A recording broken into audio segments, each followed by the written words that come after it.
in glasses half full and silver linings.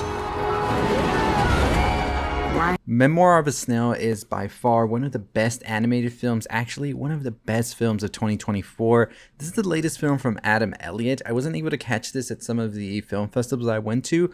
Very bummed about that, but I was able to catch a sneak peek of it. It is coming out from IFC Films, and it is going to be out next weekend. So if you have a chance to watch this, I am telling you, one of the most cathartic and emotional films I've seen, and I really recommend it. So let's get into it, but before we do, hit the subscribe button, hit the notification bell. Let's get to 35,000 subscribers. We got a ton of things coming your way. We will be watching Heretic once again tonight, and you will have my out of theater reaction a month after watching it at TIFF, where I was a little bit lukewarm on it. So let's get into Memoir of a Snail. So this is a film from Adam Elliott, as I said, and you may know him from his other work, which includes some films like Mary and Max, as well. One of those movies that just really changes you, and this one's no different. So the cast includes Sarah Snook as well as Cody Smith-McPhee. You have Eric Bana in here as well, and a ton of other great actors. And I will tell you, Sarah Snook really delivers here. The plot of the film revolves around the set of twins who are trying to get back into each other's lives. They've been separated during childhood due to circumstance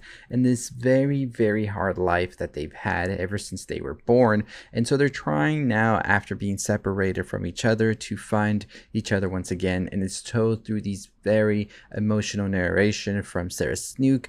And I won't get too much into the plot because I think it's one that's definitely worth seeing unfold for the first time. There's just so much magic and heart in it, and I just don't want to give it all away here. So that's all I'll tell you about the plot. So it's told through Adam Elliott's animation, which is always so unique and so distinct to his style. Like, you see it and you know it's him already. And so the character of Grace Puddle, which is played by Sarah Snook, really is the whole focus of the film. And that's one of the things that I really have to applaud here, is that Sarah Snook really did such an amazing job at really carrying this film through her narration, her monologues, and all of that. And it really cuts deep at times, honestly. And that's just through the delivery that she's able to give off so effortlessly. And as somebody who really isn't familiar with Sarah Snook outside of Succession, it really does have me wanting to revisit some of the work she's in. And recently she's been on The Picture of Dorian Gray, which is a play that I very much so want to see.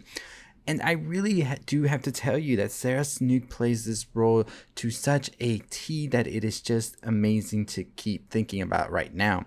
And you also have Cody Smith-McPhee playing here the twin, and I think they do a great job as well at really portraying this very complex character, albeit we don't get as much of the character of Guilford Puddle as we do Grace Puddle. But what Cody's able to do with the small amount of screen time that he gets at moments is really incredible as well.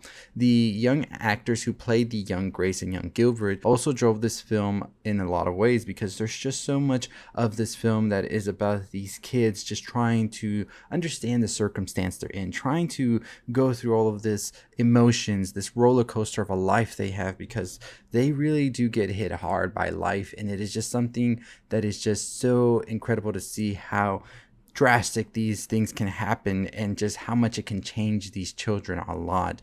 And over the time that they grow up and all of these other tribulations that come with it, it is just such an emotional film throughout. And it really caught me in my feelings, honestly. Like, I was just there holding the tears. I was really trying my best, but there's some scenes where I just couldn't, and I just had to cry. And it is a cry that also is because of how like sad and all of that it is, but it's also a cry at times about how healing it is as well, because this movie is just a healing film. And I think it's one of those movies that's just good for the soul. I think it's just one of those movies that changes you. It has such an amazing emotional and poignant message by the end, and it really does deliver it in such an interesting way as well that only Adam Elliott could do, I feel. And I'm excited to see more of the reaction to this, because I think it is one of those animated films that people are going to be talking about for some time. Just how heartfelt it really is. It is darker than I expected as well, and it surprises me throughout. But at its core, it is still about the human spirit and trying to sort of overcome these things that sort of define us and box us in and have us locked in. That's a big thing about this movie, is about that feeling about being locked in or boxed in somewhere and not really allowed to spread your wings, if you will. And I don't want to get too much into the movie because I don't want to spoil it or anything like that. I didn't know much about it. I had seen the trailer, so I knew knew what to expect from it, but I implore you, this is a movie that I really do think it's best to see without knowing anything about it and just letting it grow on you. It is very emotional, I will tell you that as well. One of the most emotional movies I've seen all year, and I'm usually somebody who cries a lot at the movies. So I know I was going to cry, but I didn't expect to cry as much as I did. It is truly a captivating experience that Memoir of a Snail was, and I'm just excited that more people are going to be able to watch this, and I hope that we get to see more of Adam Elliott and the rest of the fantastical cast here.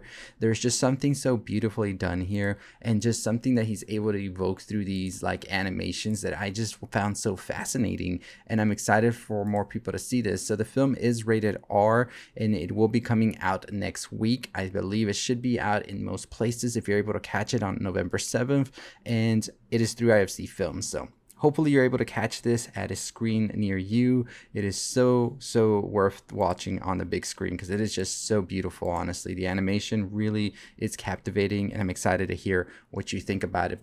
And there's just so many themes throughout the film as well that not only just explore their relationship with one another and everything that happens in their life, but our society and how it looks down upon others, and just the way the world tries to mold you and shape you. And if it doesn't like you, it discards you basically. And it's about a movie saying, no, don't let them do that. Punch back, fight back. This life is your life and it's worth living. And you have to just fight. And I really do love that messaging and how it's presented throughout in the film, because when it really is delivered and it's said and it's right in your face, it just feels so strong, like a wall of emotions just come and hit you. And it's just so beautiful and just an amazing film. Adam Elliott is truly one of those artists I think needs more credit, because I think a lot of his like animation, his work and stuff is very inspired, and you see it a lot in others' work.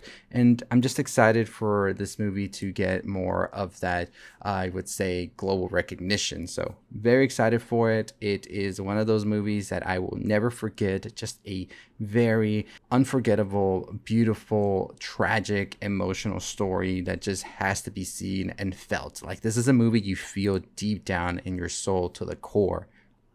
I'm just thinking about it right now, and I want to break it down more and talk more about it, but I don't want to give spoilers. Probably will do a spoiler talk next week, so stay tuned for that. But if you have the chance, like I said, Memoir of a Snail, do not miss this. There's just something so beautiful in this. But if you haven't already, make sure you subscribe to our channel, follow us wherever you can. We're on Instagram, Letterboxd, TikTok. I'll provide all the links for that below, as well as on the screen. You can check out our @ and I'll see all of you next time. 35,000 subscribers is the goal. Halloween day tomorrow, we will announce a giveaway, so if you don't want to miss out on that, make sure you follow us on Instagram, because we're going to be announcing it over there.